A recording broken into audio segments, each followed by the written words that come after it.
Olá, sejam bem-vindos a este canal. Meu nome é Carlos Zanino e o tema de hoje é a primeira Bíblia impressa.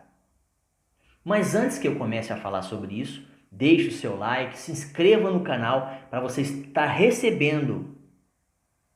receber novos temas, novos estudos. Compartilhe o tema, porque eu tenho mais de 70 vídeos já postados. Compartilhe um tema aí com seu amigo, com a sua família, ou alguém que precisa ouvir, que não conhece ainda sobre esse assunto. Vamos lá, de forma resumida, também sobre esse assunto eu vou tentar resumir, porque essa aqui fala sobre a primeira Bíblia impressa, tá bom? Vamos lá? Vamos tentar correr para que o vídeo não fique tão longo, ok? Tranquilo? Combinado? Então vamos lá. A primeira Bíblia impressa. Durante a Idade Média, apenas poucas pessoas possuíam a Bíblia ou livros de qualquer tipo. Preste atenção, na Idade Média. Os monges copiavam ou compilavam os textos, tá, à mão, em folhas de papiro ou pergaminhos, feitos de pele de animais.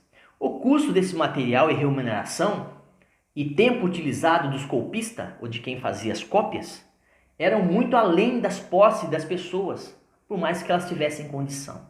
Olha que interessante, tá? Não havia muitas pessoas que conseguiam ler na sua própria língua muitos livros. Por quê? Incluindo a Bíblia.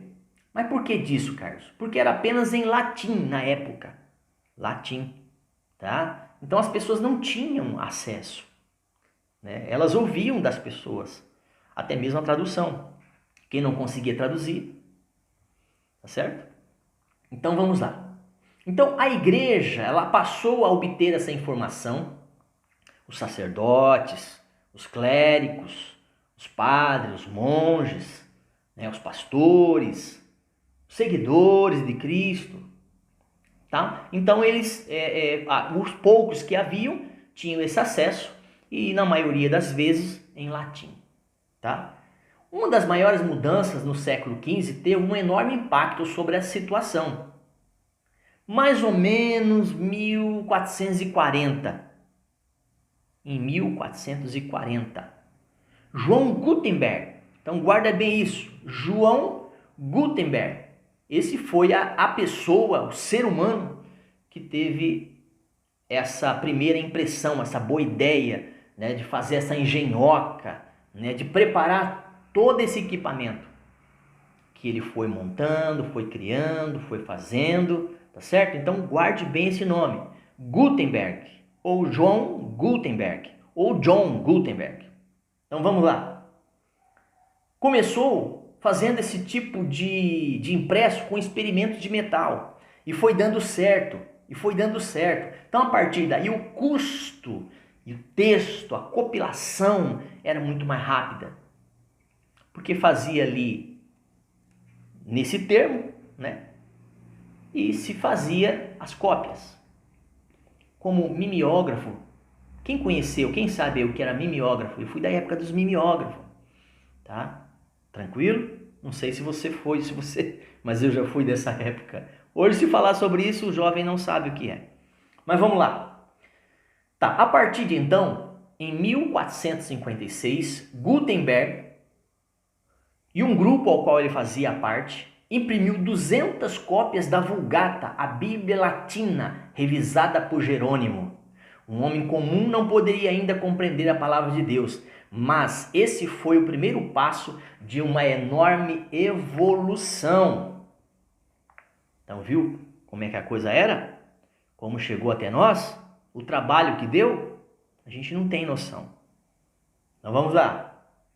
Durante algum tempo, as impressoras de matriz ou de Mengs guardaram segredos sobre as técnicas de Gutenberg. Mas em 1983, aproximadamente, quando Martim Lutero nasceu, todos os grandes países da Europa já tinham pelo menos uma máquina de impressão do tipo melhorada de Gutenberg. Tá certo? No espaço de mais ou menos uns 50 anos, daí adiante, desde a primeira impressão, na evolução das impressoras, já havia ultrapassado uma quantidade de material que os monges produziam em vários séculos. Quer dizer, o que os monges não conseguiam em vários séculos, em 50 anos eles conseguiram fazer e ir além com as suas impressoras agora melhoradas.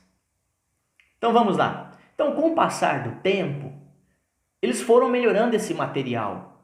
Esses livros eram disponibilizados agora em várias línguas, em línguas que eram mais faladas, mais compreendidas na época.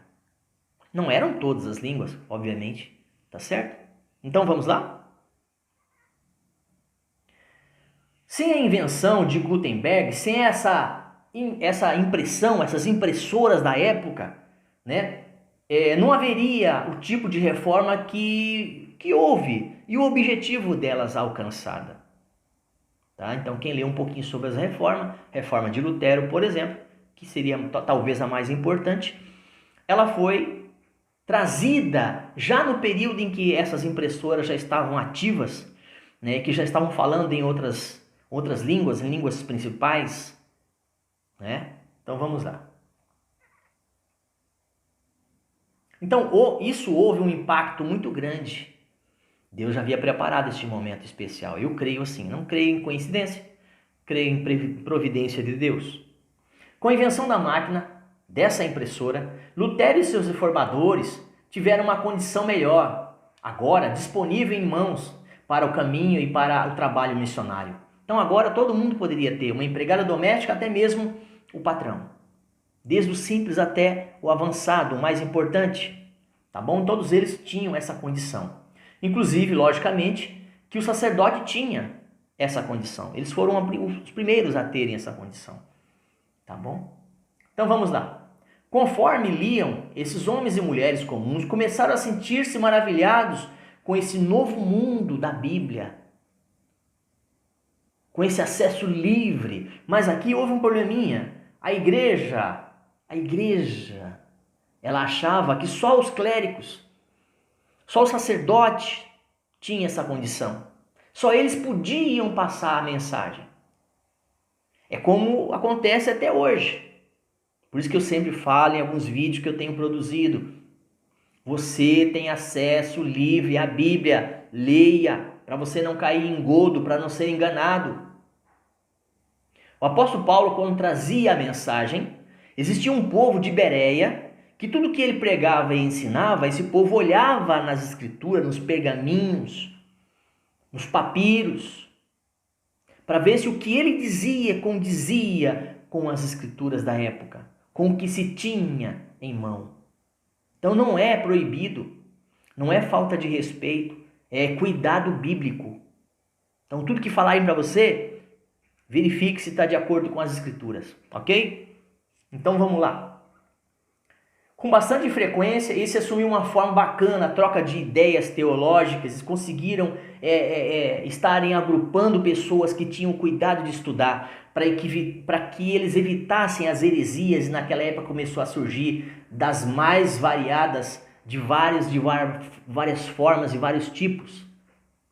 Porque as heresias não são de hoje, os falsos ensinos já, tá certo? Então vamos lá. Então, para que não houvesse erro, eles começaram a montar um sistema, trazer a Bíblia, porque a Bíblia era um livro só, nesse sentido que eu estou falando, sem entrar direto no assunto, tá? Sem aprofundar. E eles foram colocando em ordem a Bíblia não tinha essa ordem, tá certo? Então deu trabalho, viu, gente? Custou vidas, derramamento de sangue, custou saúde e morte de muitos, para chegar como chegou até hoje. E eu e você não valorizamos. A Igreja do Senhor Jesus tem sido uma das mais ignorantes no saber. Temos perdido até para as seitas. Temos perdido para seitas e heresias. Somos um povo que serve a um Deus que não queremos conhecer muitas das vezes. Somos um povo em que temos acesso hoje, seu smartphone, notebook, aqui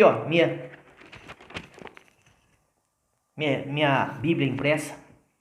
Tá muito fácil,